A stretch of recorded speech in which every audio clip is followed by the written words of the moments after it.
اللہ تعالیٰ اپنے بندوں سے بڑا جلد راضی ہو جاتا ہے. وہ اپنے بندوں کو بہت زیادہ مشقت میں نہیں ڈالتا. وہ اپنے بندوں سے اپنی نعمتوں کا بدلہ نہیں چاہتا. بہت سخت مشقت والی عبادتیں نعمتوں کے بدلے نہیں چاہتا. وہ بڑی جلدی رحم فرماتا ہے. ماں پیار کرتی ہے اپنے بچے سے، لیکن وہ ناراض بھی ہو جاتی ہے بعض چیزوں پہ. بعض معاملات اس کا دل بھی دکھاتے ہیں. بعض جگہ وہ رو کے یہ بھی کہتی ہے کہ تو نے میری محبت کا کوئی نتیجہ نہیں مجھے دیا، میری ساری کمائی تو نے ضائع کر دی. والد بہت ساری جگہوں پہ ناراض ہوتا ہے، شکوہ کرتا ہے، کہتا ہے میری بیماریوں کی، پریشانیوں کی، بڑھاپے کی، کمزوریاں کا سبب بیٹے تو ہی بن گیا. یہ ساری تکلیفیں تو ٹھیک ہو جائیں تو میری شاید عمر بھی بڑھ جائے، صحت بھی ٹھیک ہو جائے، میں زیادہ دیر جوان رہ سکوں. ناراض ہوتے ہیں ماں باپ. اسی طرح ماں باپ راضی بھی ہو جاتے ہیں،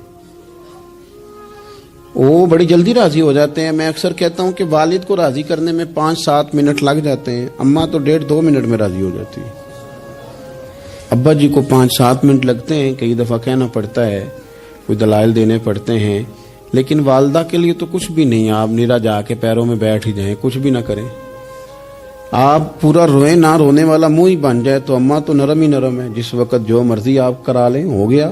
اللہ تبارک و تعالی بلا مثال و بلا تشبیہ سمجھانے کے لیے عرض کرتا ہوں، اللہ بھی بعض معاملات میں اپنے بندوں سے ناراض ہو جاتا ہے. وہ کہتا ہے میں تکبر کرنے والوں کو پسند نہیں کرتا. وہ کہتا ہے فسادی پسند نہیں ہے. وہ فرماتا ہے کہ راہوں میں کجی کرنے والے پسند نہیں ہیں. وہ فرماتا ہے کہ بدعہدیاں کرو گے تو میں صبح قیامت تم سے سوالات کروں گا. اللہ تبارک و تعالیٰ بہت ساری چیزوں کو ناپسند کرتا ہے، ناراض ہو جاتا ہے. بلکہ نبی پاک صلی اللہ تعالی علیہ وسلم نے فرمایا تم بات کرتے کرتے کوئی ایسا جملہ بول دیتے ہو کہ رب اتنا ناراض ہوتا ہے کہ تمہیں پتہ بھی نہیں ہوتا، تمہارے لیے جہنم کا فیصلہ کر دیتا ہے. اس لیے پہلے تولو پھر بولو. خود اپنے لفظوں کی تو تم پہرے داری کرو نا کہ میں کیا کہہ رہا ہوں. کوئی ایسا جملہ، کوئی ایسی بات وارث شاہ مان کری نہ وارثاندہ، کوئی ایسی بات نہ تمہاری زبان سے نکلے. اور حضور یہ بھی فرماتے ہیں کہ اس کا دوسرا پہلو بھی ہے. بعض اوقات تم بات کرتے ایسا جملہ کہتے ہو وہ اتنا راضی ہوتا ہے کہ تمہارے لیے جنت کا فیصلہ فرما دیتا. مسلمان کو اب یہ حکم ہے، اس ساری گفتگو کا نتیجہ یہ ہے کہ وہ اپنے جذبات پر، خیالات پر، نگاہوں پر، زبان پر، کانوں پر تھوڑی توجہ دے. بے لگام نہ بنے، بے ترتیب نہ بنے، جو طبیعت میں آئے کر نہ گزرے. تھوڑا سا نہ سوچے سمجھے اور تھوڑا سنبھل کے چلے. کبھی ان کاموں کی طرف نہ جائے جن سے رب ناراض ہو جاتا ہے. ان کاموں کی طرف بڑھے جن سے اللہ راضی ہوتا ہے. میرے نبی پاک صلی اللہ تعالی علیہ وآلہ وسلم نے ارشاد فرمایا، بعض احادیث میں لفظ یہ ہیں کہ اللہ اپنے بندوں کو دیکھ کے مسکراتا ہے جو اس کی شان کے لائق ہے. جس ترتیب سے ہم مسکراتے ہیں، جس ترتیب سے ہم روتے ہیں، جس ترتیب سے ہم کسی بات کا اظہار تشکر کرتے ہیں، خدا ان باتوں سے پاک ہے. اب بہت ساری حدیثوں میں آیا کہ وہ مسکراتا ہے، تو کیا مطلب ہے مسکرانے کا؟ تو علماء تفسیر نے لکھا ہے مسکرانے کا مطلب یہ ہے کہ وہ بڑا ہی راضی ہوتا ہے اپنے بندے سے، بڑا راضی ہوتا ہے. یہ مطلب ہے.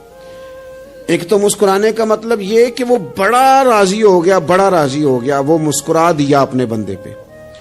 اور ایک اس کا معنی خود نبی پاک صلی اللہ تعالی علیہ وسلم نے بیان فرمایا. مسند امام احمد بن حنبل میں حدیث ہے، حضور سید عالم علیہ السلام سے صحابہ نے پوچھا یا رسول اللہ شہید تو بڑے لوگ ہوتے ہیں، شہیدوں میں افضل کون ہے؟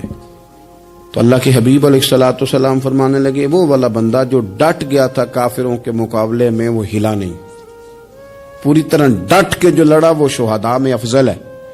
حضور فرماتے ہیں وہ جنت کے بالا خانوں میں سیر کرے گا اور رب اسے دیکھ کے مسکرائے گا. رب اسے دیکھ کے مسکرائے گا. اللہ تعالیٰ مسکراتا ہے اسے دیکھ کے. اور اگلے جملے میں حضور نے وضاحت کر دی، فرمایا جب رب دنیا میں کسی پر مسکراتا ہے نا تو اس کا معنی یہ ہے کہ قیامت میں پھر اللہ اسے حساب کوئی نہیں لے گا.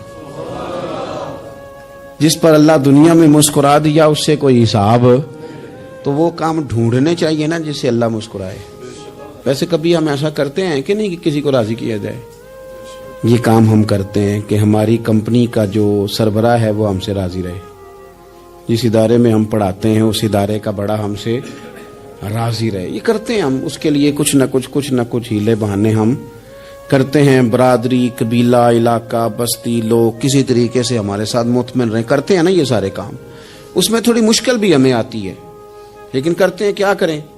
گھر میں بھی کئی دفعہ ایسا ماحول بنانا پڑتا ہے. چلیں ایک اور میٹھی مثال دیتے ہیں، زیادہ سمجھ میں آئے گی. چھوٹا بچہ خوش رہے، آپ اس کے لیے محنت نہیں کرتے. وہ چھوٹا ہے، اس کو خوش کرنا فرض ہے ابا پہ. لیکن وہ کہتا ہے کہ میں نے موٹر سائیکل لینا ہے. چھوٹا ہے، چلا ہی نہیں پائے گا، تو ابا پھر اسے راضی کرتا ہے، کہتا ہے بیٹے چھوٹا سائیکل لے لے، چل میں تجھے اڑانے والا جہاز لے دیتا ہوں. مقصود کیا ہے کہ اس کو ناراض نہیں کرنا، یہ روئے نہ، اس کا دل نہ ٹوٹے. اور یارو سنو نا میں کیا کہہ رہا ہوں. اگر چھوٹے بچے کے لیے وہ چیزیں ڈھونڈتے ہو، میرے ابا جی نا اپنے نواسے کے لیے کھلونا لے کے آئے تو بچہ بڑا ہی کھیلا تو ابا جی کہنے لگے لو پیسے پورے ہو گئے. میرے بچے کو پسند بڑا ہے نا، پیسے پورے کر چھڑے نے. دیکھو نا جی کتنا اس کو راضی ہوا ہے.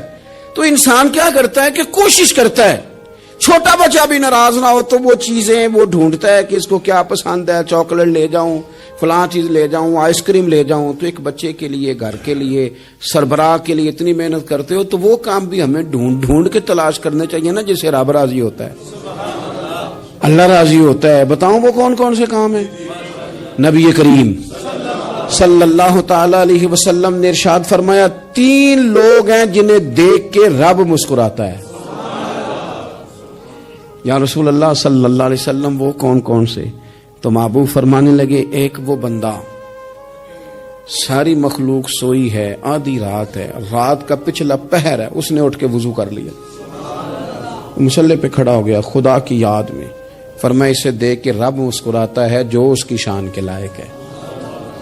مسکراتا ہے اللہ. یہ تو سونے کا ٹائم تھا، یہ تو گہری نیند آنے کا وقت تھا، رات کا پچھلا پہر. رات پوے تے بے درداں نو نیند پیاری آوے، تے درد منداں نو یاد سجن دی ستیاں وی آن جگاوے. اور ساون کی کالی راتوں میں جب بوندا باندی ہوتی ہے، وہ راتوں کو اٹھ اٹھ روتے ہیں جب خلقت ساری سوتی ہے. اللہ مسکراتا ہے. اور سننا میرے بھائی، میرے نبی پاک صلی اللہ تعالی علیہ وسلم فرماتے ہیں جب مسلمان نماز کے لیے صفیں بناتے ہیں نا، ترتیب لگ رہی ہوتی ہے، اب اللہ کی بارگاہ میں کھڑے ہوں گے، قیام کریں گے، رکوع کریں گے، سجود کریں گے. فرمایا جب مومن صفیں بناتے ہیں تو رب دیکھ کے مسکراتا ہے.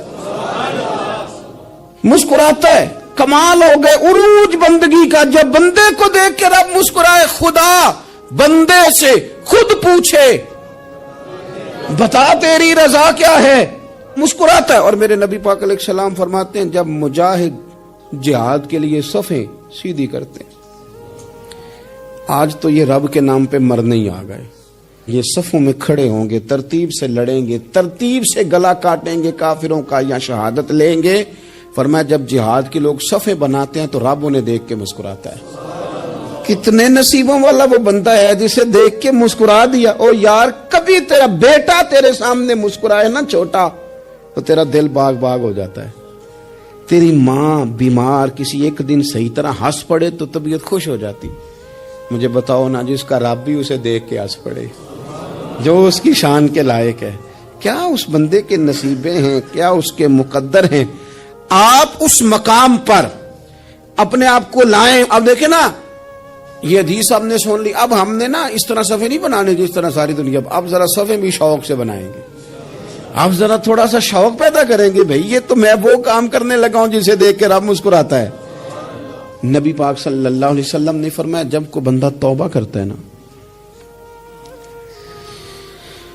ہم توبہ کا رٹا لگاتے ہیں، یا اللہ میری توبہ یا اللہ. اور توبہ کا تو مطلب یہ ہے کہ پچھلے گناہوں سے پکی توبہ، آج کے بعد یہ غلطی نہ کرنے کا پکا وعدہ. تو نے ساری شب برات رو کے گزاری ہے، بتا سویرے جھوٹ جوڑنے کا ارادہ ہے تیرا، آج کے بعد رشوت تو نہیں نہ لے گا، ملاوٹ تو نہیں نہ کرے گا، یہ توبہ ہے. اور اگر سارے کام اسی طرح کرنے ہیں تو پھر یہ توبہ کا رٹا ہے. جتنا مرضی لگاؤ حضرت علی بن ربیعہ رضی اللہ تعالیٰ عنہ فرماتے ہیں میں مولا علی کے ساتھ تھا، مقام حرہ کی طرف جا رہے تھے، حضرت علی نے ہاتھ اٹھا کے دعا مانگی ہماری تعلیم کے لیے، ورنہ حضرت علی ہم صحابہ کو محفوظ عن الخطا تو مانتے ہیں نا، ہاتھ اٹھا کے کہا اے اللہ ہمارے گناہ بخش دے، تیرے علاوہ کوئی معاف کرنے والا نہیں۔ اور پھر حضرت علی آسمان کی طرف دیکھا اور دیکھ کے نا حضرت علی بن ربیعہ کو تو مسکرائے۔ حضرت علی بن ربیعہ کہنے لگے حضور مسکرائے کیوں ہو؟ فرمانے لگے ایک دن میں حضور کے ساتھ اسی طرح آیا تھا، اسی طرح حضور نے دعا فرمائی تھی ہماری تعلیم کے لیے، اور پھر حضور مجھے دیکھ کے مسکرائے تھے اور فرمایا جب کوئی بندہ رب کی بارگاہ میں اس طرح استغفار کرتا ہے تو رب مسکراتا ہے اور مسکرا کے فرماتا دیکھ لو میرے بندوں کو پتا ہے کہ میرے علاوہ معاف کرنے والا کوئی نہیں، ہمیں پتا ہے، تم اس کی بارگاہ میں رجوع تو لاؤ، آؤ تو صحیح دو آنسو لے کر۔ اقبال کہتے ہیں کہ موتی سمجھ کے شان کریمی نے چن لیا، قطرے دو گرے میرے ار کے انفال کے، دو میں نے آنسو بہائے